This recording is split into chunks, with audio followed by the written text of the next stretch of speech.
Hey everyone, welcome back to another video. Today I'll be talking about how you can start winning more of your games by simply creating threat after threat and keep on applying the pressure until they fold and end up making a blunder. So this is one of my games I played recently, and watch till the end because in the end I'll show you how my opponent actually tried to do the same thing to me towards the beginning of the game and how that didn't work out and why what I did worked out. So first thing, I'm starting at the middle of the game where this is when I start to make my moves and put pressure. I first play a6, and it's not best of the moves, but the simple idea is to play e5 and try to kick this knight out and make sure it doesn't go to b5 and start annoying my queen, which is kind of well placed in my opinion. So I play a6 with that idea of e5, and here my opponent plays f4, and he responded to my threat. He simply wants to stop e5, and at first glance I thought it stopped e5 too, so I just played rook a8 trying to develop my rook and keep things going.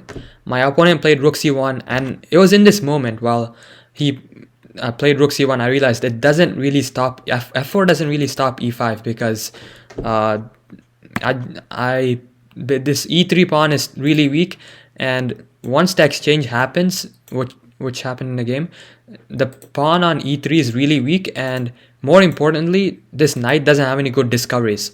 So rather than the bishop looking at my queen and my queen being any danger, it's actually the quite opposite. The knight is pinned to the bishop and the knight doesn't have any really good discoveries. Of course, as the game goes on, I have to make sure that stays the same, but for now it's actually me who's applying pressure on the bishop, and there's no time to play a move like rook b1 or bishop a1 trying to protect the bishop, so putting my queen under pressure because I'm threatening to take on e3 and infiltrate. So here my opponent plays queen e2 and I keep it going. I play rook f e8, I put more pressure on the pawn threatening to take it, and here my opponent plays rook f e1 trying to protect the pawn. And this is where I try to look for more ways to put the pressure on e3, but also I realized like the king is a bit loose. There's no knight on f3. Usually there is a knight on f3 and it protects h2. It would hit me on e5 and it would just be a really nice defender for the king side, but in this case the knight is not there, it's pinned to the bishop. So I decide to play h5 with the simple threat of playing knight g4, and that puts pressure on e3 and h2. So if I get in knight g4, next move white will be under serious pressure. So here white plays h3 trying to stop that, and I continue my making threat after threat, and here I play bishop h6 with the simple idea of putting more pressure on e3 and taking next move with check, attacking the king and the knight. And here white had to play a move like queen f3 and basically just accept he's going to lose a pawn but try to create some sort of counterplay. And here I actually don't think I can still take the pawn immediately because the bishop and the queen are aligned towards my knight and the rook is aligned towards my queen. So there's a couple of tactics here and there, but it's still black in the driver's seat. I can play a move like knight e4 and just continue to apply more pressure and try to infiltrate. But anyway, going back, as I mentioned at the beginning of the video, the idea is to basically keep creating threat after threat until your opponent makes a mistake. And here, like after back-to-back 3-4 moves, just playing h5, bishop h6, putting pressure on e3, this bishop is still basically under, the knight basically still can't move because the bishop is under the queen's side. My opponent decides to play rook b1, and that's, I would say, the first sort of big mistake because it just allows me to take on e3 with no real problems. And once the king moves, I continue with queen g3, and the idea here is simple. And before I mentioned the idea, I didn't take the knight or anything because the bishop is now protected with the rook, so there's some sort of x-ray going on here across this diagonal, and queen is also, I mean, there's a battery staring down at my queen along with the bishop. So I sensed really taking the knight out probably wouldn't work out. So I played queen g3, and it was a very simple idea to play a move like bishop c5 and threaten checkmate next move. So my threat here is to basically play bishop c5, and if he gives me another move and I get to play bishop c5 successfully, I'm just completely winning. So again, bishop c5 is another threat, and I'm using the weaknesses he weaknesses basically that I induced before with moves like h3 when I played h5. So it's basically about continuing to press forward with these threats and making sure I give white no breathing room. Here, instead of playing queen f3, which I think is the only move, just trying to trade queens, accept you're down a pawn and try to play some sort of endgame.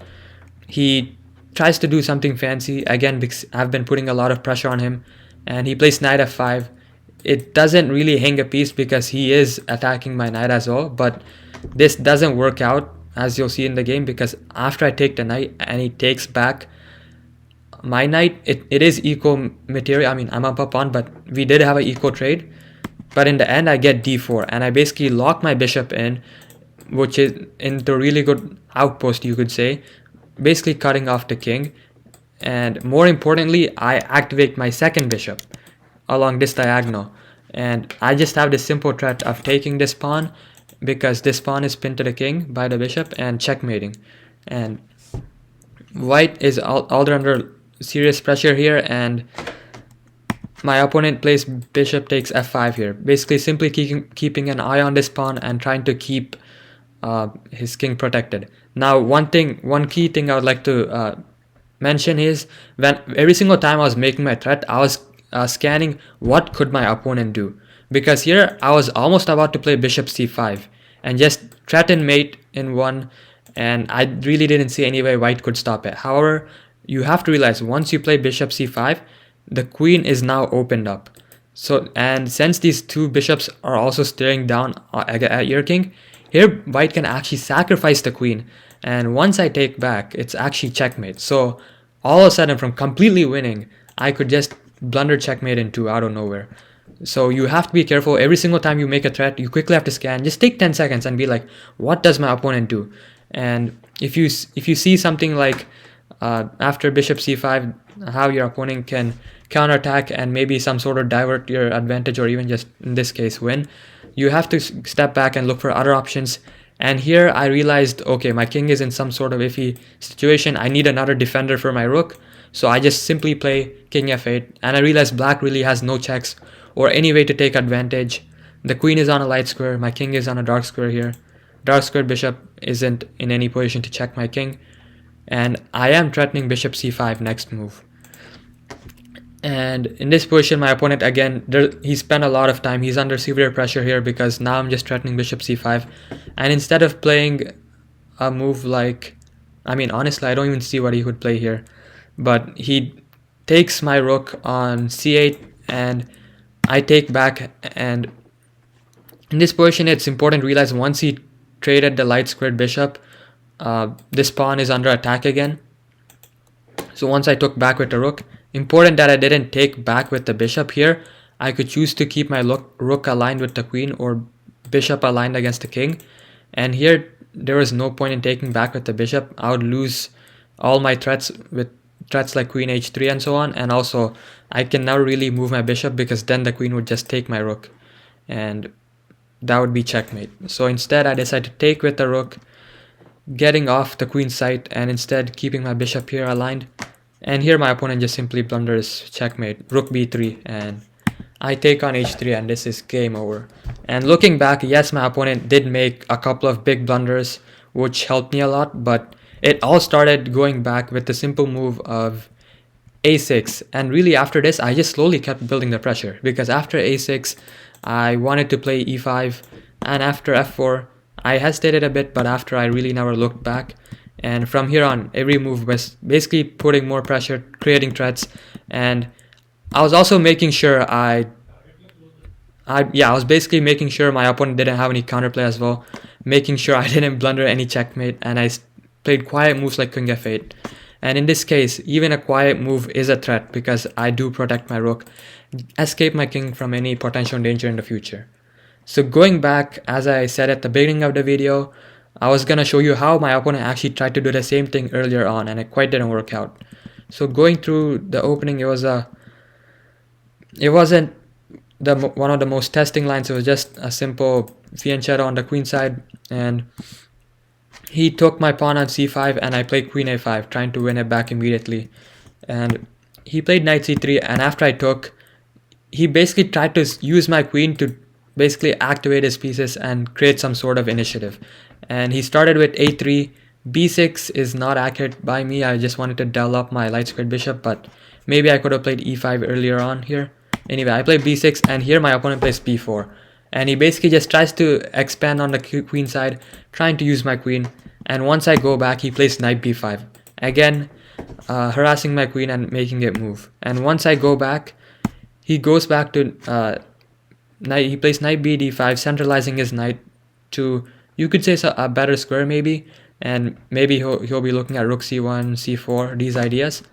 I just continue my development, and once we trade again, he pulls his knight to d4, and I drop back, and he plays bishop b5. And as you see, the past couple of moves, he's been trying to use my queen to some sort of like bring his pieces to action and create some mess for me.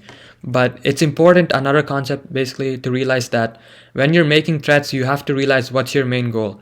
Here, he looked like he was obsessed more over just trying to annoy me rather than bring his pieces to optimal squares. Like, for example, when my queen was on c6, I guess he could play a move like rook c1, c4, and try to open up the position that way. But instead, he just blindly kept moving his knight. Again, the knight on d4, I never really saw a purpose. I could always play e5 and kick it out. And once I go back, again, bishop on b5, I would always kick it out with a6. This isn't the optimal piece placement. He was just trying to make use of my queen and annoy me. And these are the types of threats that you don't want to make, because they usually don't lead to much. And once I play queen c7, again, he has to relocate his bishop, and now that's when I start with my a6, e5 plan. So you have to make sure at the end of the day what's your clear idea. And here, simply doing one move attacks are not threats, but rather what I do, what I did in this game basically, where I played a6 to restrict the knight, and then I look for e5, basically gaining more central control. And after that, I basically tried to win a pawn and slowly applying more pressure. So these types of stuff. I hope you learned something from this video, and I'll try to create more of these videos where I show you how to put pressure on an opponent until they crack. And see you next video. Bye.